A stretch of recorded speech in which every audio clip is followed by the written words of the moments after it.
यकीनन आप समझ चुके होंगे कि मैं किस हवाले से बात करने वाली हूँ। मैं बात करने वाली हूँ 8 मार्च के हवाले से, ख़वातीन के आलमी दिन के हवाले से। तो आप सबको women's day, happy women's day. जो ख़वातीन मुझे देख रही है इस वक़्त, और यकीनन एक अच्छा दिन है अगर अच्छे तरीके से इसको सेलिब्रेट किया जाए, लेकिन अनफॉर्चुनेटली पाकिस्तान में सेलिब्रेट इसको नहीं किया जाता। आज हम बात करेंगे कि ये जो दिन है ये कैसे जब इसका सिलसिले का आगाज़ हुआ, और फिर हमने उसको कैसे परसू किया, और फिर इसका सिलसिला कैसे शुरू हुआ। ये एक मजदूर तहरीक थी जो कि 1908 में जो है वो न्यूयॉर्क से शुरू हुई थी, जब 15,000 खवातीन ने कम घंटे काम और तनख्वाहों में इजाफा वोट के लिए मार्च किया था। और उसका जो उसको एक साल बाद जो है वो सोशलिस्ट ऑफ अमेरिका ने जो है वो इसका सालाना जो है वो दिन के तौर पर मनाने का जो है वो ऐलान कर दिया था।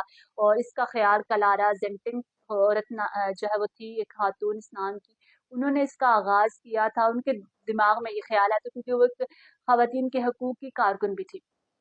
सब, और उसके बाद हम बात करते हैं कि ख़वातीन मार्च पाकिस्तान में नहीं बल्कि दुनिया के कई ममालिक में जो है वो इस वक्त मनाया जाता है बड़े जोश व खरोश से। और इस दिन जो है वो औरत को खराज तहसीन पेश किया जाता है इस दिन को।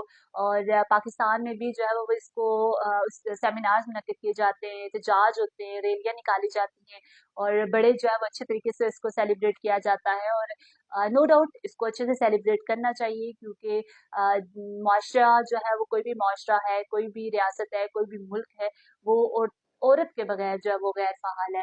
और औरत जो है वो किसी भी मुल्क की तरक्की में अहम जुज़ रखती है। और जब तक मर्द के शाना बशाना औरत नहीं होगी तो तरक्की जो है वो मेरे ख्याल से नहीं हो सकेगी।